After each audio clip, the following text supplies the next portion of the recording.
Ang purpose po natin, let's encourage all the senior citizens to be one, to unite, to have the time to encourage all the other senior citizens to be part of this coalition. Dito sa Quezon City, alaga namin kayong lahat ng mga senior citizens. Kaya nga, ang Kagawaran ng Kalusugan ay nandito po ngayon.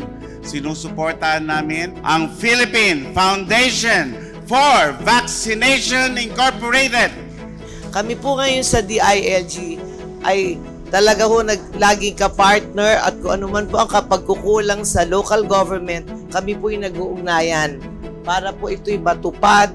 At syempre po sa salitang race, kailangan po pagtulong-tulungan natin ang antas ng kaalaman ng ating matatanda. Una, magaganda yung programa ng ating national government para sa inyo. Pangalawa, pati ang local government ay inaalagaan ng inyong kalusugan. At pangatlo, kayo mismo ay pinapangalagaan ninyo ang inyong mga sarili. So tayo lang po ay nagpapasalamat sa ating mga panauhin sapagkat sa pagdiriwang po natin ng Elderly Filipino Week ay naisipan po nila makipag-partner sa Lungsod Quezon para mag-alay po ng serbisyong pangkalusugan sa inyong lahat.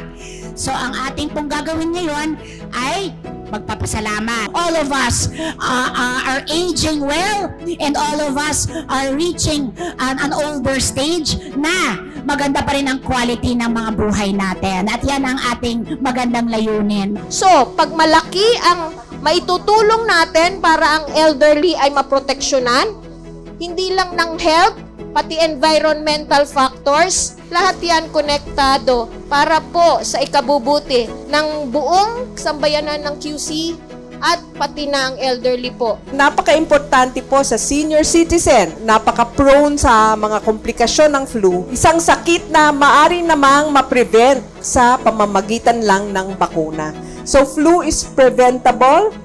We think that all Filipinos should have access to free flu vaccine. Ang vaccination is very important to protect every member of the family. So, isa kami ang PFV, Philippine Foundation for Vaccination, has been advocating vaccination.